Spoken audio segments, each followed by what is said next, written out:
So we just finished message factors of persuasion. Now we're going to start with source factors.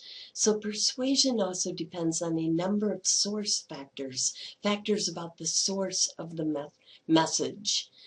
Attractive sources, for instance, an attractive spokesperson, are more persuasive than unattractive sources.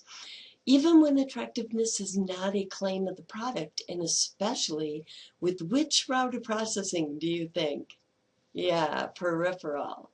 Sources who are believed to be credible are more persuasive than those who are believed to lack credibility. So that is our second source factor.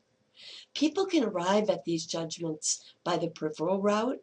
So for instance, they can think that somebody is credible because they're a celebrity, or by the central route. For instance, if the source is the American Psychological Association and they are endorsing a psychological test, that would be a much more central route or rational route. A source may be credible, but not particularly likable.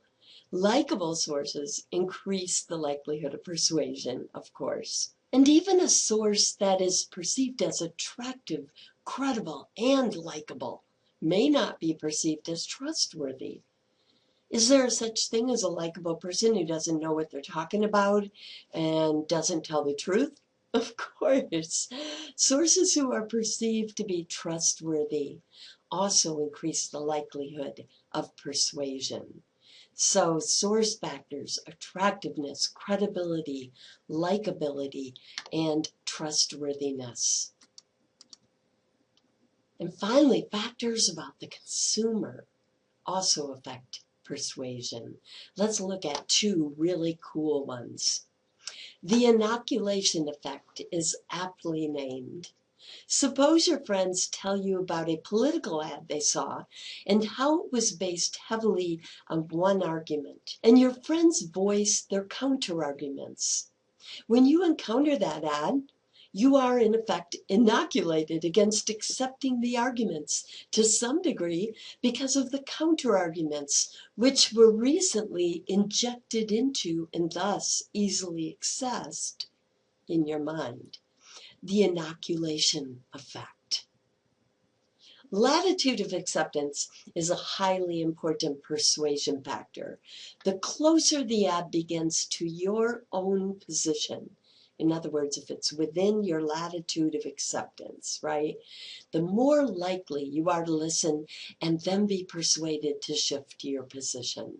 For instance, if you are counting calories and a salesperson says, I understand if you think you could gain weight by eating donuts in the morning. I used to feel that way too. But then I heard that eating one each morning reduces your snacking the rest of the day. They would have much better luck than if they began with something like, the idea that donuts are fattening is ridiculous. Even though the first message is, in fact, just as ridiculous, right? Still, they began within your latitude of acceptance. I understand if you think you could gain weight by eating donuts, ... You're more likely to be persuaded.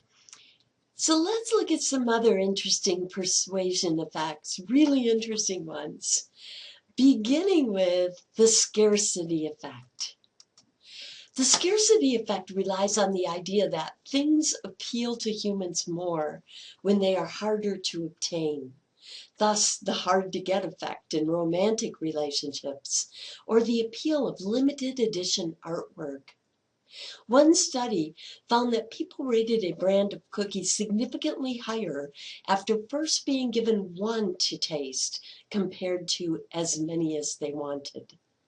Marketers exploit this vulnerability with phrases such as limited time only, or only a few left, or going fast, and get yours while you can, right?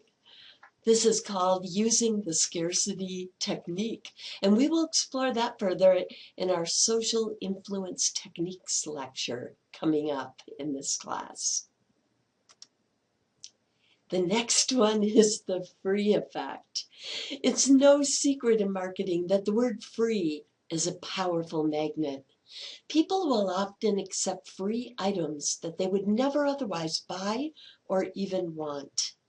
Consider a study that compared how many 2-cent products were taken when they were reduced to 1 cent, and then compared that to how many were taken when they were next reduced from 1 cent to free.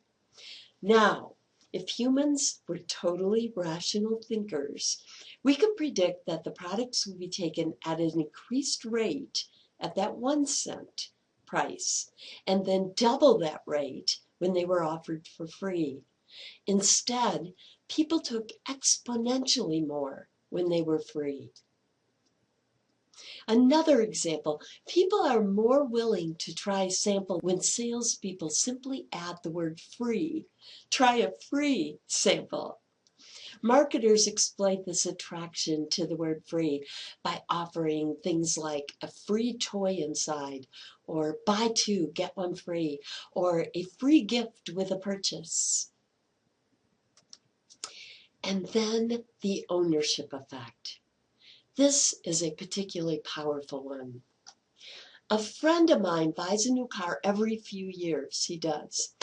When he was considering a few different brands the last time, the Prius salesman offered to let him take his choice Prius home for the weekend to try it out. Which one do you think he ended up buying? He bought the Prius. The ownership effect, again, is a particularly powerful one, even when it is just a temporary perception of ownership, because loss is harder for humans to deal with than just declining an original purchase option. Marketers exploit this effect by offering rent-to-own products and other things like free trial periods, right? Even convincing us to try on clothing promotes the ownership effect. When we express interest in an item of clothing, marketers know that, assuming that it fits and we like the way it looks on us, we are far more likely to buy it if we try it on than if we do not. Seeing it on your body in the mirror promotes feelings of ownership.